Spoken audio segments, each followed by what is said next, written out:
It's podcast day. It's podcast day. Welcome, friends.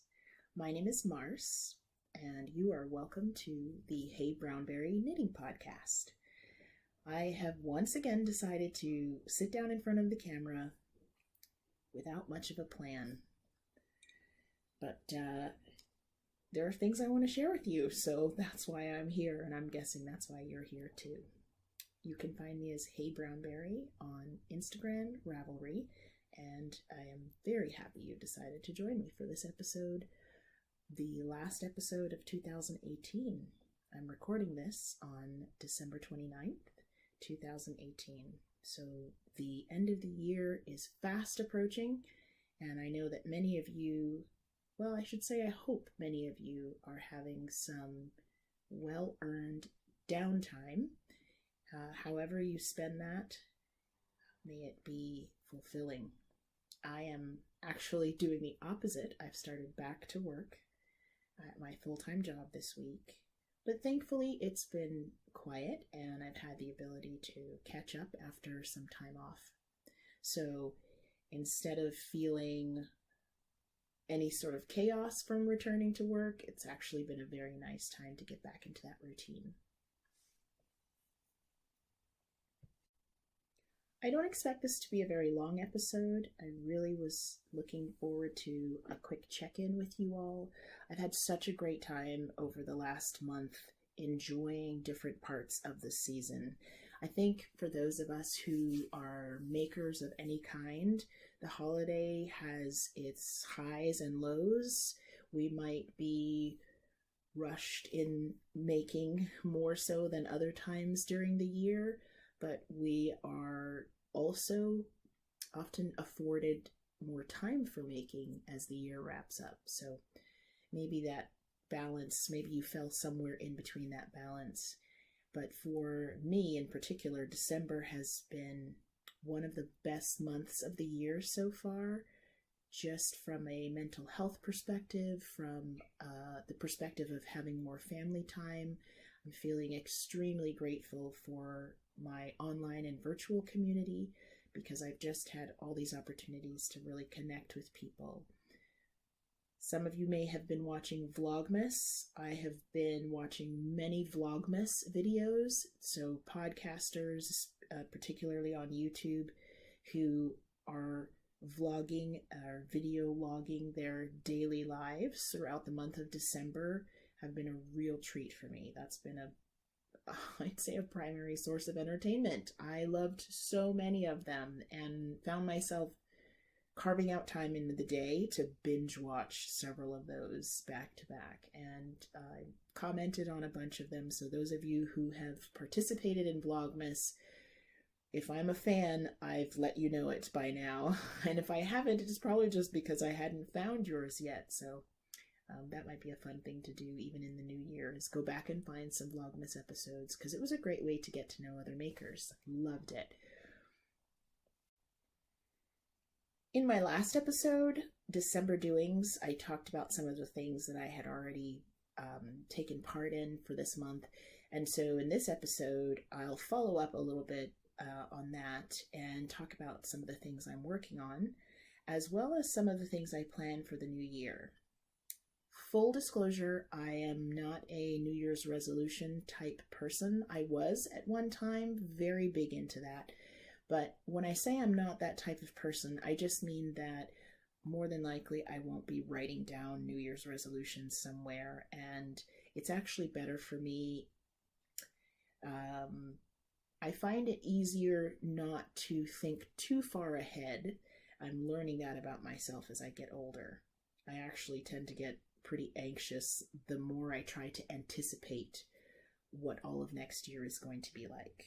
But I did mention in my last episode that I've chosen a word for 2019 that will help structure some of the things that I'd like to do, and that word is ritual. And a broad, loose definition of ritual for me is healthy, repetitive activities, and it's open in the sense that what those rituals are or will be, in some cases is yet to be discovered. If you've chosen a word for 2019 or have set your sights on anything in particular, please share with me. I'd like to hear about that. I will tell you about a giveaway that's going on my Instagram account at heyBrownBerry. I'm actually giving away some Plucky Knitter yarn, and to be entered in the giveaway, I asked folks to comment on a post and to make a wish for a friend or family member by tagging that person and telling them what their wish for that person would be for 2019. I highly recommend you go and check out that post. I'm not doing a lot of editing in this video, so instead of inserting it, I will just say, if you visit me on Instagram at heyBrownBerry and you look for the post with 5 skeins of dark purple Plucky Knitter yarn, read the thread of comments underneath that post. Have your tissues ready if you're a crier.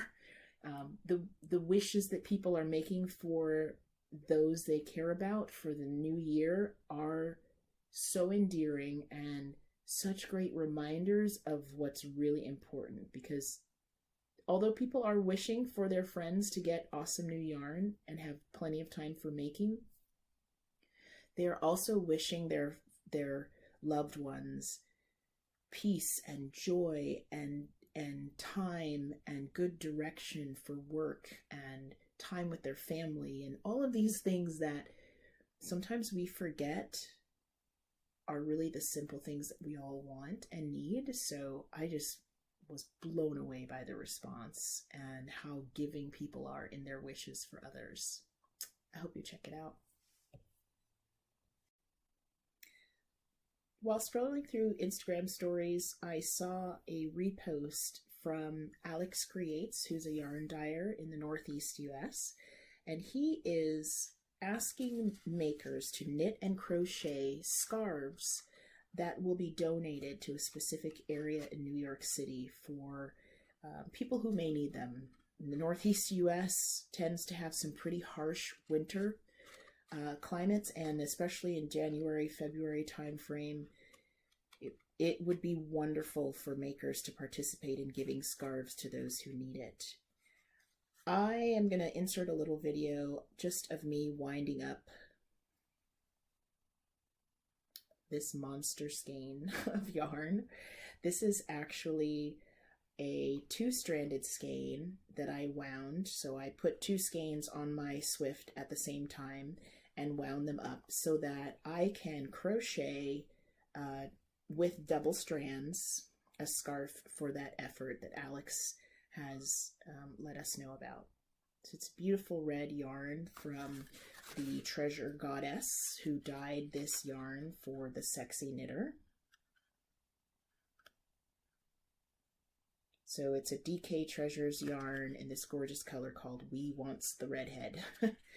And I double-stranded the DK, so I'm expecting this to be a pretty hefty weight. And I'm doing crochet because the deadline to send the scarves is January 17th, 2019, and I'd like to get that done quickly. So hoping to cast this on in the next couple of days. If you're interested in participating, I did repost about that on my stories, and I'll link in the description box below to the post that Alex announced, where he announced this opportunity. So if you would like to do a scarf, they're asking for 7 inches by 54 inches long, and I know with crochet and this hefty weight yarn, a superwash like this, I should be able to get it done pretty quickly. Here's hoping.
On my knitting needles are a couple of things I'm pretty excited about.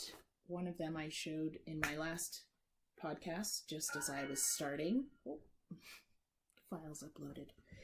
And it's this pair of socks.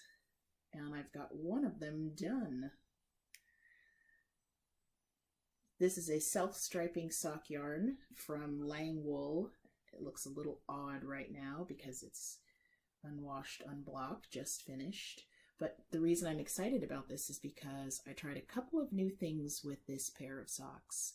I am really looking to find heel fit. I've gotten, the length and the cuff that I like, in this case a 2x2 rib, but I really want to find another heel that fits well. I typically knit a heel flap and gusset, which fits great. Got some on right now. Love that. And this is actually a German short row heel using a pattern by Mina of the Knitting Expat. And it's special because it includes what she calls a mini heel flap adjustment. So there are instructions in her pattern to create some room within the short row heel. And it's very helpful for people like me who need a deeper heel. So this diagonal direction, it needs to be a bit longer for me than a standard short row heel so that I don't have tightness stretching across the top of the foot. And I knit that this time and it works really well. It fits really well. In addition to that, this particular skein of yarn came with a small spool of reinforcement thread. The intention was to carry that thread along with the yarn while knitting, in this case for me, the heel, but I would guess you could use it for anywhere in the sock that you wanted some strength, maybe even the bottom of the foot or the toe, if that happens to be where you wear out your socks the most. For me, it's the heel, the bottom section of the heel, but I actually carried the reinforcement thread throughout the whole heel section. So it's a bit thicker than the rest of the sock gauge, but it feels very comfortable on. So I'm excited to see how that affects the longevity of these, and finish the first one except for weaving in the ends, and I've started the second one. I'm knitting these top down, and I'm actually using 9-inch circular needles. These wooden 9-inch circulars are, I think they're Knitter's Pride. All the information about all of my projects can always be found on my Ravelry project pages. So if you're really curious about needle sizes and gauge and yarn information, I tend to post on my project pages quite often, so it will be there. Special shout out and thanks to my friend Kate, who gave me these beautiful stitch markers. I just love them. It's very helpful when using 9-inch circulars to have a stitch marker to mark the beginning of the round on these socks, but they're sailing along pretty well. I am expecting I'll finish these in the next week or two and have them ready to wear this year. I'm participating in a knit along for this shawl, which is the Hedgewitch Shawl.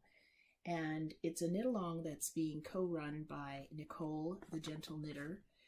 She has the Gentle Knitter podcast and is known as the Gentle Knitter on Instagram, as well as Sarah from the Fiber Trek podcast, and she's Fibertrek on Instagram. These two lovely ladies invited us to knit along with them on the Hedgewitch Shawl, beginning on the winter solstice, which was December 22nd, I believe, and basically knitting from one new moon to the next. So a month-long knit along to quietly and peacefully knit on this beautiful shawl pattern. I think I can show another photo of it here. It is a worsted weight shawl, big, comfy, great for a squishy yarn, and it makes for a very highly textured knit. And I've started mine, so I'll share my progress with you. I've had a lot of fun discussing this with some of the other folks who are knitting it in the Gentle Knitter podcast group on Ravelry. I'll be honest, the pattern is giving some of us fits. I'll speak for myself. There's an element of difficulty in a repeated stitch pattern that can lull you in with its simplicity. So without giving away too much, the pattern has stitch maneuvers that you need to do on the wrong side of the work in order for the texture to show on the right side. So if you've knit stockinette stitch before, where you knit across on the right side row and purl across on the wrong side row, and you're like me, you can fall into the habit of skipping some of those pattern stitches, especially on that wrong side row. It's something about my brain not being used to working on the purl side of a pattern.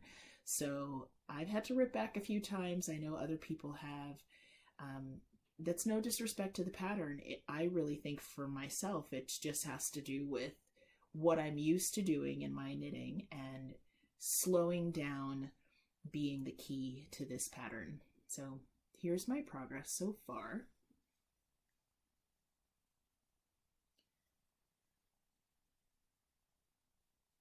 I do have it on a fairly small cable at the moment, so I can't stretch it out for you, but it's a good size already. I'm using my markers to show that I'm 8 repeats into the pattern, which means I have 4 repeats to go. It's highly textured based on that stitch pattern I mentioned. To me, it kind of looks like an up-close view of feathers, and what the texture of feathers might be like if you were looking at them very closely. And the wrong side is also beautifully textured, and you can kind of see the diagonal patterning repeated in its own way on the wrong side. It really is a fairly simple pattern in that you are doing the same thing for the majority of the shawl and adding in increases strategically to have it grow. And then, as you saw in the picture, the sample has a contrast edging, which is done in garter stitch. And I'm going to grab my yarn so you can see my choice for my contrast. Found it, had to dig a little bit. So here's my contrast color for the shawl. And that will go along the bottom edge.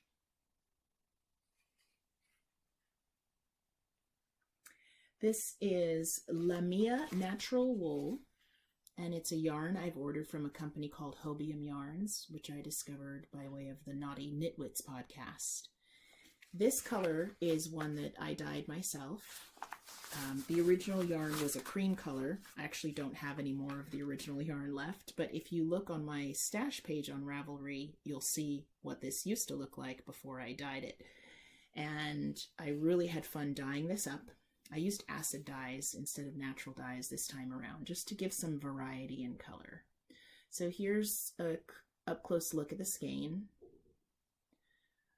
Red is my favorite color, so I've got a lot of that infused in here, different shades of red, along with some black, some purple, orange, yellow, and even some gray specks. I really wanted this to be a highly dimensional color, because even though it only appears at the edge of the shawl, I wanted it to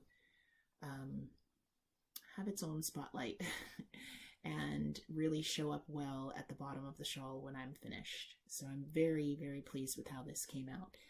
And this natural wool is 100% wool, non-superwash. I love working with it. It has a feel almost like a wool cotton blend, but not with the inelasticity or roughness of cotton, just with the softness. So it's a nice mix of softness added to that woolly definition. As you can see in the pattern stitches, the stitches stand out very well in this wool. I also dyed this skein. It comes as a natural cream color, and I over-dyed this with natural dyes using acorns that I collected around my house, and then I dipped it in an iron bath. And iron does typically tend to mute colors and add a bit of gray tone, so this is a combination of those two things. And I think they'll go really well together. I'm excited about this, and there's still time to participate. There's about 3 weeks left if you'd like to be part of the Hedgewitch Shawl knit along. The information will be in the description box below. A couple of the rituals I'll be adding to my making time next year are specific to when I sit down to knit and how I begin a project. So I wanted to just quickly highlight a lovely gift I received from Gage Hill Crafts. I will link to Gage Hill Crafts in the notes below. This here is a tube of lavender lotion. It's a lotion bar. So it comes in kind of like this broad stick format, and I'm just pushing up on the bottom of the tube to extend out the lotion bar. I love this packaging. So a big thank you to Gage Hill Crafts, who offered to send this to me to try out. And I am happy to give my honest opinion. This is amazing. It doesn't have a heavy lavender smell, which works really well for me, because the ritual I've implemented so far is when I sit down in here in particular to knit, I want to give my hands a little care before I begin knitting, and as a way to take a break from knitting. So I can take this all the way out of the package, and I can just sit down, and almost as a way to begin my knitting time, I take care of my hands first, and this makes it really easy and convenient to do so. It's not a large container. I don't know, you can use my head for scale. It has 40 milliliters in here, and the ingredients are grass-fed tallow and lard, beeswax, hemp seed oil, essential oil of lavender. And like I said, it's not a strong smell, just enough to be recognizable, and it's not a heavy lotion. I don't find it very greasy. When you first apply it, you can see it on my hands, but it absorbs really well. So I believe this is a new product that Gage Hill is coming out with, and I'll show you the logo. Gage Hill Crafts. Sorry. Here we go. It's very nice to sit down and soften up my hands and take care of them and kind of massage them a little bit before I start knitting. When I do have time and I can spend several minutes, even up to 30 minutes or more knitting, it's easy to forget to give my hands a break, to give them a little love. So I keep that lotion bar very near my chair here so that I remember to do that, and I would encourage you to do it too. These are great tools, and we want them to last a long time, so upkeep is important, and lavender is very soothing, so it's a good mix. One other part of my making ritual is a bit of pre-planning that's a bit different than how I would normally choose projects. In my last episode, I talked about doing this specifically for sewing, and I created a box of sewing projects that I packaged up with notes to myself about what I would like to do with the fabric that's inside each of the packages. And I'm going to attempt to do the same thing with a few knitting projects. So this beauty, I'll open it up and show you. I just reuse plastic bags that I get from packages I receive in the mail, wherever possible. I participated in an Advent swap with Maria of Ninja Chickens and Natalie of Remembrances Pottery. My two very good friends spoiled me completely this month. And here's one of the gifts I received from Maria, who does gorgeous natural dyeing and eco printing. This is a sock blank. And here's Maria's tag. This is dyed with logwood, so you can see logwood gives a beautiful purple shade, and that is throughout the background. And then it's eco-printed with maple, eucalyptus, butterfly pea flower. And one of the best parts of this, other than having Maria's handiwork, is Natalie has one just like it. So we're twinning. And I love the concentration of prints from the butterfly pea flower and the eucalyptus leaves. And all of these colors go beautifully together when knit from this sock blank. So what I've done is I've decided I would love to make a pair of socks out of this because I think they'll just be a gorgeous variegated pair. And I went to my stash and found what I think will be a great coordinating color in this mini skein. And I packaged them up together because I know that I want to make socks out of it. I know that I'd love to have contrasting at least toes and heels. And so I've put these two together and I packaged them in a little bag. And when it comes time for me to cast something on, I'm part of the way there by having already chosen this pairing. I don't always do that for every project, but I have started doing it more. And I find it helpful because some of the thinking has been done already by the time I get to this package.